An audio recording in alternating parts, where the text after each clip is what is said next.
ಎಲ್ಲರಿಗೂ ನಮಸ್ಕಾರ. Study studios YouTube ಚಾನಲ್ಗೆ ಮತ್ತೆ ಸ್ವಾಗತ.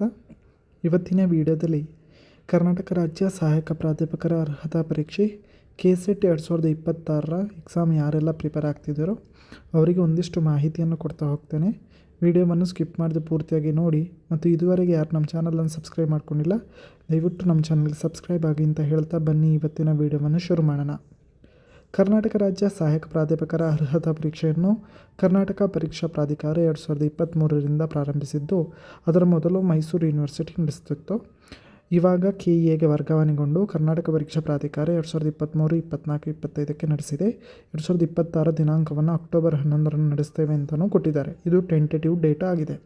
ಸೊ ಈ ಎಕ್ಸಾಮ್ಗೆ ಯಾರೆಲ್ಲ ಪ್ರಿಪೇರ್ ಆಗ್ತಿದ್ದೀರೋ ಅವ್ರಿಗೆ ಒಂದಿಷ್ಟು ಮಾಹಿತಿಯನ್ನು ಈ ವಿಡಿಯೋದಲ್ಲಿ ನಿಮಗೆ ತಿಳಿಸ್ತಾ ಹೋಗ್ತೀನಿ. ಯಾಕಂತ ಹೇಳಿದ್ರೆ ಎಲ್ರಿಗೂ ಒಂದು ಕೇಳುತ್ತಿರುವಂಥ ಪ್ರಶ್ನೆ, ಪಾಸ್ ಮಾಡಬೇಕಾದ್ರೆ ಎಷ್ಟು ಮಾರ್ಕ್ಸ್ ಬೇಕು, KCETನ್ನು ಕ್ಲಿಯರ್ ಮಾಡಬೇಕು, KCET ಸರ್ಟಿಫಿಕೇಟ್ ತೊಗೋಬೇಕಂದ್ರೆ ಎಷ್ಟು ಮಾರ್ಕ್ಸ್ ಪಡ್ಕೋಬೇಕು, ಅದರ ಕ್ರೈಟೀರಿಯಾ ಹೇಗಿರುತ್ತೆ, ಅದು ಹೇಗೆ ರಿಸಲ್ಟ್ ಬಿಡ್ತಾರೆ ಅನ್ನೋದ್ರ ಬಗ್ಗೆ ಒಂದಿಷ್ಟು ಮಾಹಿತಿ, ಪ್ಲಸ್ ಯಾವ ರೀತಿ ಓದ್ಕೋಬೇಕು, ಎಕ್ಸಾಮ್ ಪಾಸ್ ಮಾಡುವ ಟ್ರಿಕ್ಸ್ ಏನಿದೆ, ಯಾವ ರೀತಿ ಓದ್ಕೊಂಡ್ರೆ ಎಕ್ಸಾಮನ್ನು ಪಾಸ್ ಮಾಡ್ಕೋಬೋದು ಅನ್ನೋದ್ರ ಬಗ್ಗೆ ಒಂದಿಷ್ಟು ಮಾಹಿತಿಯನ್ನು ಈ ವಿಡಿಯೋದಲ್ಲಿ ತಿಳ್ಕೊಳ್ಳೋಣ ಬನ್ನಿ. So KCET exam 2026 exam October 11ರಂದು KE ಅವರು ನಡೆಸ್ತಾರೆ ಅಂತ ಟೆಂಟೇಟಿವ್ ಡೇಟ್ ಕೊಟ್ಟಿದ್ದಾರೆ.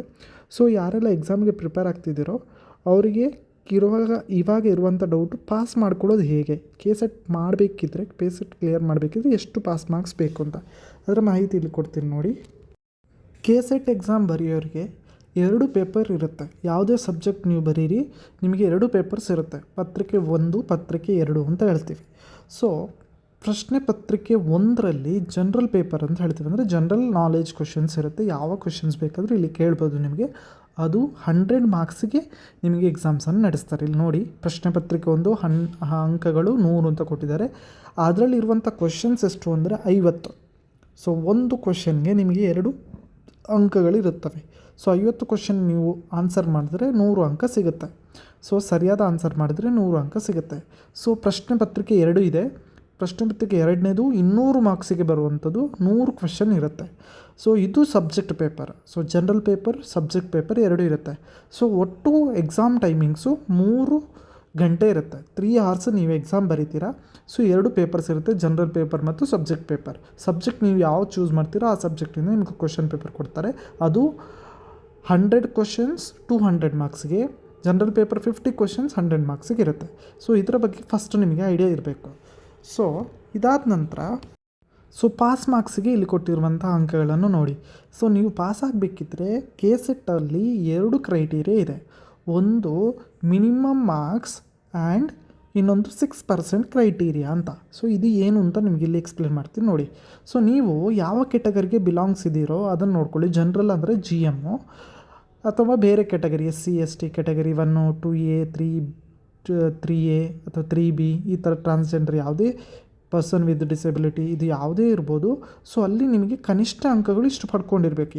ಎಷ್ಟು ಅಂತ ಹೇಳಿದ್ರೆ ನೋಡಿ, ನೀವು ಜನರಲ್ ಕೆಟಗರಿಗೆ ಸೇರಿದರೆ ಪೇಪರ್ 1 ಪ್ಲಸ್ ಪೇಪರ್ 2 ಎರಡೂ ಸೇರಿ ನಿಮಗೆ 40% ಅಂಕಗಳು ಬರಬೇಕು. 2 ಪೇಪರ್ ಸೇರಿ ಅಂದರೆ 300ಗೆ 40% ಅಂಕಗಳು ಬರಬೇಕು ನಿಮಗೆ. ಸೊ ಅದೇ ನಿಮಗೆ ನೀವು ಬೇರೆ ಕೆಟಗರಿ ಅದರ್ ದ್ಯಾನ್ ಜನರಲ್ ನೀವು ಏನಾದರೂ ಅಪ್ಲೈ ಮಾಡಿದರೆ ಎಕ್ಸಾಮ್ ಬರೆದಿದ್ದೀರಾ ಅಂದರೆ 2 ಪೇಪರ್ ಸೇರಿ ನಿಮಗೆ 35% ಅಷ್ಟು ಅಂಕಗಳು ಬರಬೇಕು. ಸೊ ನೀವೇ ಕ್ಯಾಲ್ಕುಲೇಟ್ ಮಾಡಿ, 300ಗೆ 40% ಅಂದರೆ 120 ಅಂಕಗಳನ್ನು ನೀವು ಪಡ್ಕೊಂಡಿರಬೇಕು. ಅದೇ ನೀವು ಬೇರೆ ಕೆಟಗರಿ ಅದರ್ ದ್ಯಾನ್ ಜನರಲಲ್ಲಿ ನೀವು ಅಪ್ಲೈ ಮಾಡಿದ್ರಂದರೆ 35% ಆಫ್ 300 ಅಂದರೆ 105 ಮಾರ್ಕ್ಸ್ಗಳನ್ನು ಪಡ್ಕೊಂಡಿರಬೇಕು. ಇದು ಮಿನಿಮಮ್ ಮಾರ್ಕ್ಸ್.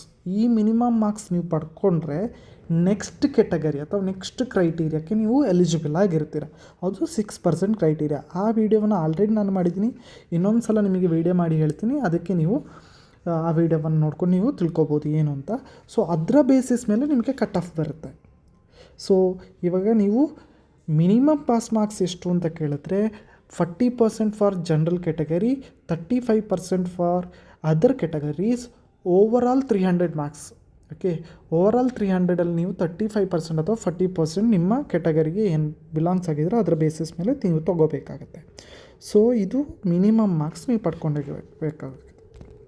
ಸೊ ಈ ಮಿನಿಮಮ್ ಮಾರ್ಕ್ಸ್ ಅನ್ನೋದು ವೆರಿ ಇಂಪಾರ್ಟೆಂಟ್ ಆಗುತ್ತೆ.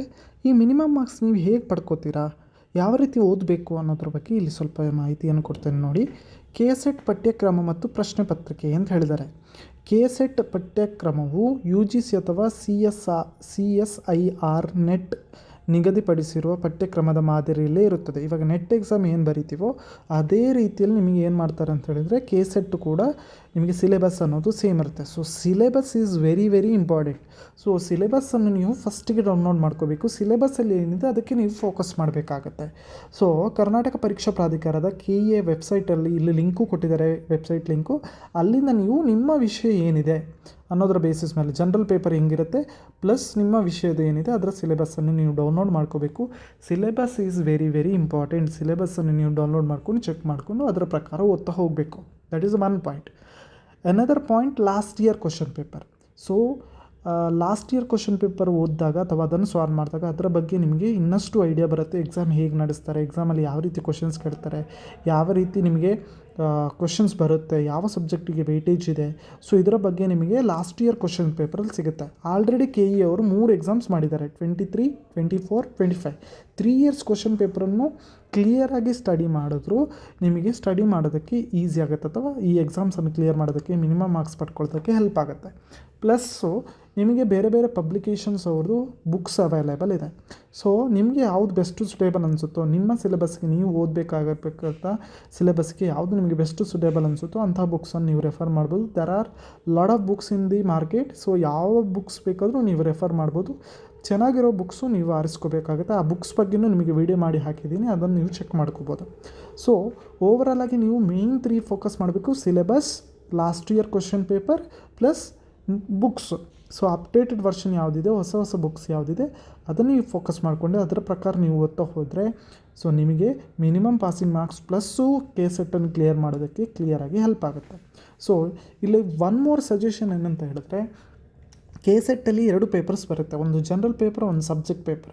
ಸಬ್ಜೆಕ್ಟ್ ನಾಲೆಜ್ ನಮಗಿರುತ್ತೆ, because we are studied already. ನಾವು ಸ್ಟಡಿ ಮಾಡಿರ್ತೀವಿ ಅಥವಾ ಅದರ ಬಗ್ಗೆ ನಾಲೆಜ್ ಇರುತ್ತೆ, ಅದರ ಬಗ್ಗೆ ಐಡಿಯಾಸ್ ಇರುತ್ತೆ. ಸೊ ಬಟ್ ಜನರಲ್ ಪೇಪರಲ್ಲಿ ಬರುವಂಥ ಕ್ವೆಶನ್ಸ್ ಏನಿದೆ ಅದಕ್ಕೆ ನಾವು ಆನ್ಸರ್ ಮಾಡೋದಕ್ಕೆ ನಮಗೆ ಆಗಲ್ಲ. ಯಾಕಂತ ಹೇಳಿದ್ರೆ ಅದು ಕಷ್ಟ ಇರುತ್ತೆ, ನಾವು ಓದಿರಲ್ಲ. ಅದರಲ್ಲಿ ಕೆಲವೊಂದು ಟ್ರಿಕ್ಸಿ ಕ್ವೆಶನ್ಸ್ ಇರುತ್ತೆ, ನಮಗೆ ಕಷ್ಟ ಆಗಿರುವಂಥ ಕ್ವೆಶನ್ಸ್ ಬರುತ್ತೆ. ಸೊ ಅದಕ್ಕೆ ನೀವೇನು ಮಾಡಬೇಕು ಅಂತ ಹೇಳಿದ್ರೆ, ಫಸ್ಟ್ ಪೇಪರ್ಗೆ ಜಾಸ್ತಿ ಫೋಕಸ್ ಮಾಡಬೇಕು ಸೆಕೆಂಡ್ ಪೇಪರ್ಗಿಂತ. ಸೊ 50 ಕ್ವೆಶನ್ಸ್ ಏನು ಬರುತ್ತೋ ಅಲ್ಲಿ ನಿಮಗೆ 100 ಮಾರ್ಕ್ಸ್ ಬರಬೇಕು. ಅಲ್ಲೇ ನಾವು ಜಾಸ್ತಿ ಫೇಲ್ ಆಗ್ತೀವಿ. ಸೊ ಸೆಕೆಂಡ್ ಪೇಪರಲ್ಲಿ ನಮಗೆ 200 ಮಾರ್ಕ್ಸ್ ಏನಿದೆ ಅದರಲ್ಲಿ ಅರೌಂಡ್ 150 ಅಷ್ಟು ತೊಗೋಬೋದು. ಸೊ ಫಸ್ಟ್ ಪೇಪರಲ್ಲಿ ನಾವು 0 ತೊಗೊಂಡ್ರೆ ಏನೂ ಯೂಸ್ ಇಲ್ಲ. ಸೊ ಫಸ್ಟ್ ಪೇಪರಲ್ಲಿ ನಾವು ಜಾಸ್ತಿ ಮಾರ್ಕ್ಸ್ ತೆಗೆದಷ್ಟು ನಮಗೆ ಹೆಲ್ಪ್ ಆಗುತ್ತೆ. ಸೊ ಬೋತ್ ಪೇಪರ್ಗೆ ನಾವು ಫೋಕಸ್ ಮಾಡಲೇಬೇಕು.